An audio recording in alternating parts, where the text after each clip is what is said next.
आज के दौर में जहां बड़े बड़े हार्डकोर अपराधियों में कानून का भय देखने को मिल रहा, तो वहीं कुछ अपराधी प्रवृत्ति के लोग आम जनमानस के मजबूरी और आवश्यकताओं का लाभ लेते हुए गैंग बनाकर आर्थिक अपराध को जन्म देने लगे हैं, ताकि सीधे रूप से कानून के दायरे से बचे रहें।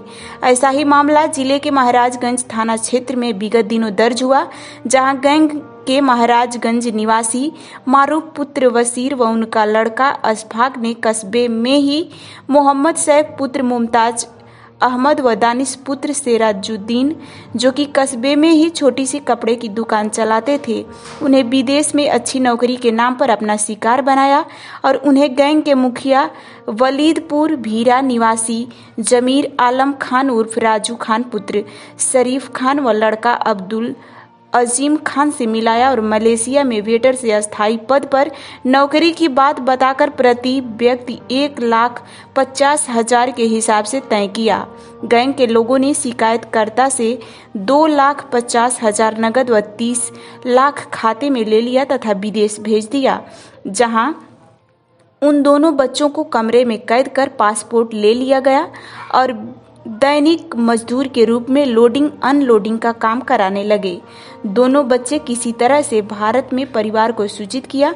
परिवार के लोग किसी तरह से बच्चे को वापस बुलाया और उनकी शिकायत गैंग के मुखिया शहीद फारूक व उनके लड़के अशफाक से की, तो गैंग के लोग पीड़ित बच्चों सहित परिवार के साथ बदसलूकी की और पैसा न देने तथा जान से मारने की धमकी देने लगे, जिस पर पीड़ित परिवार के लोगों ने पुलिस में शिकायत दर्ज कराई।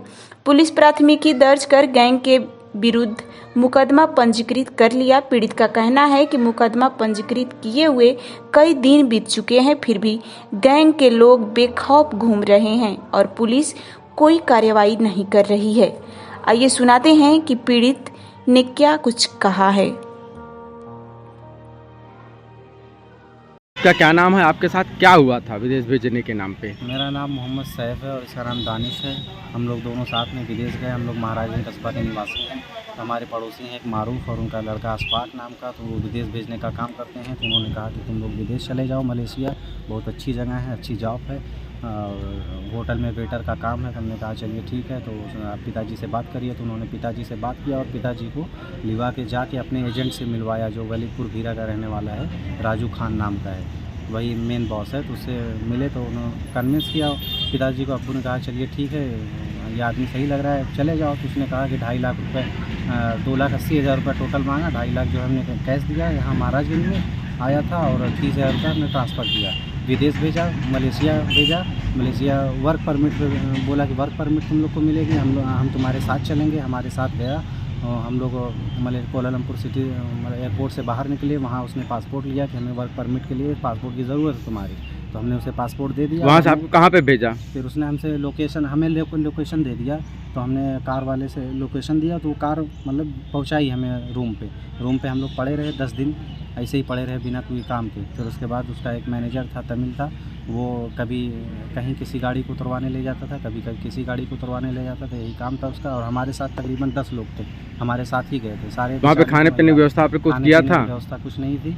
हमारे एक पड़ोसी थे, उन्होंने मदद की। एक मेस होता है, मेस में लगवाया था, तो 2 टाइम 2-3 रोटी मिलती थी। वहाँ पर वापस कैसे आए? वापस हमने पिताजी से गुहार लगाई कि हमें वापस बुला लिया जाए। हम बहुत बुरी तरह फंस चुके हैं, क्योंकि वहाँ इमिग्रेशन वाले छापा मारते थे। हम वहाँ से आप इनलीगल थे। टेम्पररी वीज़ा लेके आए? फिर हम लोग वहाँ आउट पास गवर्नमेंट खोली थी 1 मार्च से, तो हमें उसका लाभ मिला। और हमने पिताजी से बात की कि हमें जल्दी से बुलवा लीजिए, वरना इमिग्रेशन अगर पकड़ लेगी 3 महीना जेल सीधा डाल। वापस आने के बाद थाने में कंप्लेंट किए थे इसके खिलाफ? आने के बाद हम थाने में एप्लीकेशन दिए, तो वहाँ कुछ कार्रवाई नहीं हुई। तो हमने एसपी के यहाँ गुहार लगाई, एसपी साहब ने आदेश दिया, FIR दर्ज हुई, लेकिन उसके बाद भी कोई कार्रवाई नहीं। पुलिस को कोई कार्रवाई नहीं की? कोई कार्रवाई नहीं की पुलिस ने।